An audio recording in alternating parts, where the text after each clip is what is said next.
Oh, great. It's an honor to be here. Thank you all for coming. So my 5-10 minutes, I'll tell you a little bit about sort of the materialist history of what's happened in this region, how it's linked up with global capitalism and state power, how these things work together to produce really extreme forms of exploitation and damage in this society.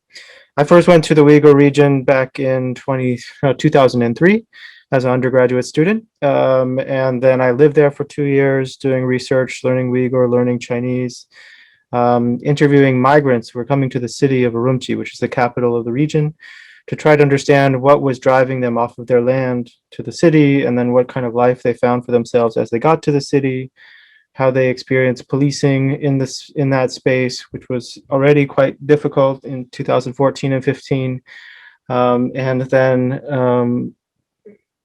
over time how they began to disappear. So around 30 or so of the people I've interviewed are in the camps that have already been mentioned. And so that's really what's driving this research is those sort of past interviews with people.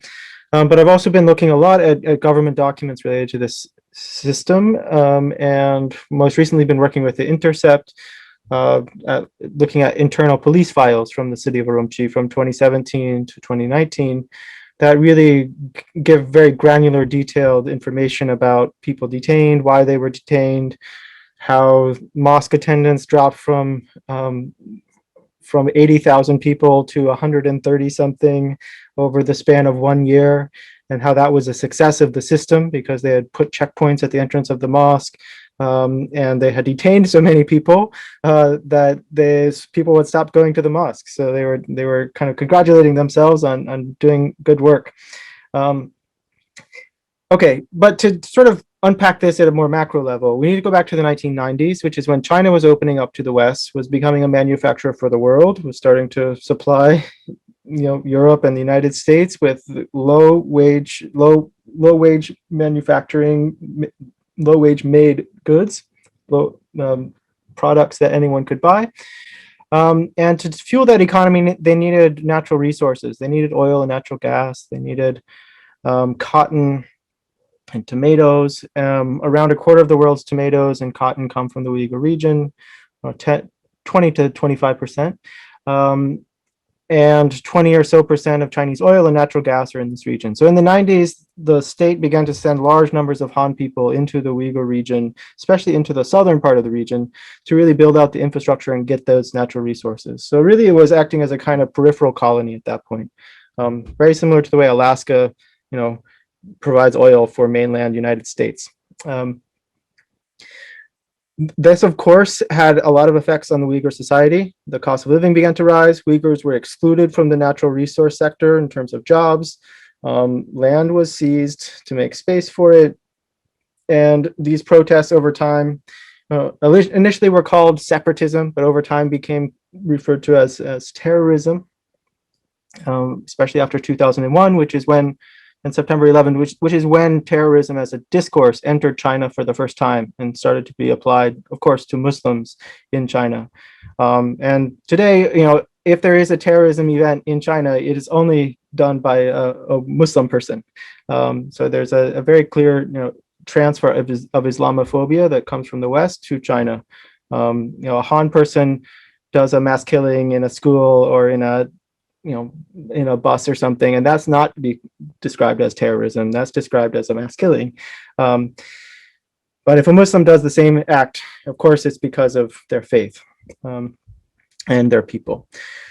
So by 2010 or so, the state had developed new forms of policing in the system in Northwest China that focused really on full spectrum intelligence. They started to think about Uyghur protest as an insurgency and frame it around sort of rhetoric of counterterrorism. And this is not to say that there weren't actual events that do meet international standards of terrorism, but those were a few of the events that were described as terrorism. The response from the state began to target the entire population. And they built on programs like Prevent, which is used in the UK to target Muslims. They translated a book by one of the leading Prevent theorists. And this became sort of a manual that they were using to think about how you should prevent terrorism. You should nip it in the bud, is what they said.